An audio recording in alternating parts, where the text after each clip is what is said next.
Right student, आज का जो हमारा टॉपिक है वो एंजाइम्स है और ये मैक्रो मॉलिक्यूल के अंदर जो बायो मॉलिक्यूल्स हैं उनकी एक सब टॉपिक है। और इसके अंदर हम देखेंगे कि कौन से इम्पॉर्टेंट क्वेश्चंस बन सकते हैं एमसीक्यू रिलेटेड और उनको आप कैसे सॉल्व कर सकते हैं। इस टॉपिक के अंदर आपको एंजाइम की कंपोजिशन, उसकी करैक्टरिस्टिक्स, उसकी क्लासिफिकेशन और नोमेनक्लेचर का पता होना चाहिए।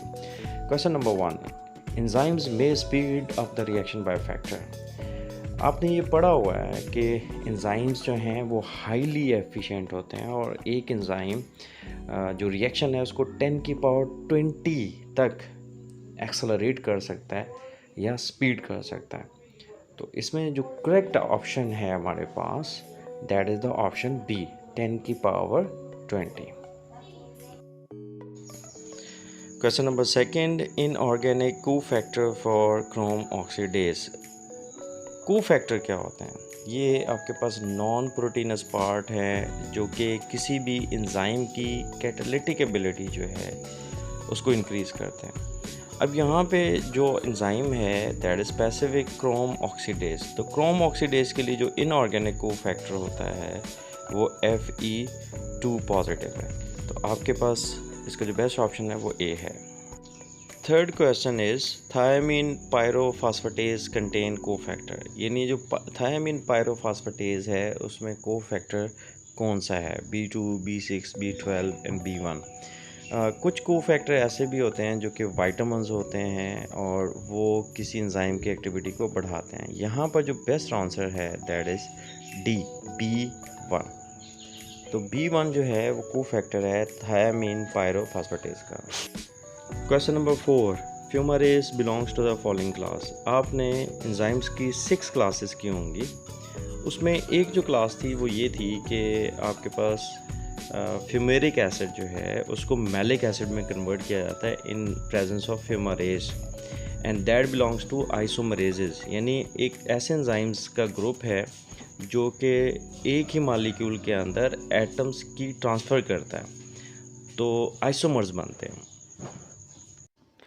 Fifth question, enzymes are chemically dash in nature.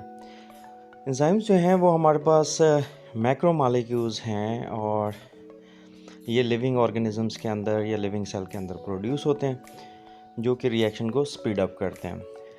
Enzymes जो हैं टिपिकली प्रोटीन इन नेचर होते हैं इन प्योर स्टेट, या फिर मेजर प्रोटीन होता है और इसके साथ नॉन प्रोटीनस पार्ट होता है। सो हमारे पास option C is the correct answer. Question 6, isoenzymes are dash distinct from each other. Isoenzymes ऐसे एंजाइम्स हैं जो कि एक ही लिविंग ऑर्गेनिज्म के अंदर होते हैं और ये एक ही तरह के रिएक्शन को कैटलाइज करते हैं। Basically they are different in sequence of amino acid. तो इसका जो बेस्ट आंसर है it should be D and D must contain the option all of these. Physically, chemically, structurally they are distinct from each other. Question number 7, optimum pH of salivary amylase is. Optimum pH से मुराद एक ऐसी pH है जहाँ पे कोई भी enzyme अपनी मैक्सिमम एंजाइमेटिक एबिलिटी शो करता है। सिल्वरी एमाइलेज जो है वो स्लाइटली एक वीक एसिडिक कंडीशन में बेस्ट काम करता है। सो हमारे पास जो ऑप्शन ए है 6.4 to 6.9, this is the best answer of this question.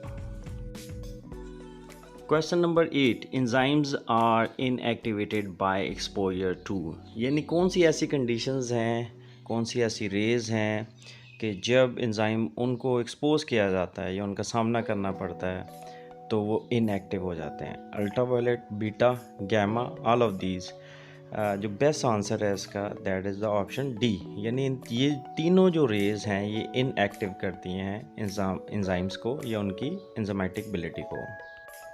Question number 9, L asparaginase is useful in the treatment of. Right students, enzyme के अंदर एक टॉपिक है that is importance of enzyme और उसके अंदर बेशुमार एग्जांपल्स दी हुई हैं। एल एस्परजिनेज यूज़फुल है in the treatment of blood cancer in children. So the best answer is option C.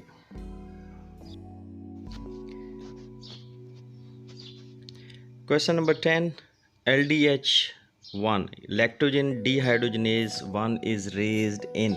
Again, topic का जो नाम है that is importance of enzyme and the correct answer is heart diseases. So LDH1 is raised in heart diseases. दिल की बीमारियों के अंदर जो है ये रेज करता है या इसकी जो मिकदार है वो बढ़ती है. So the best option is B.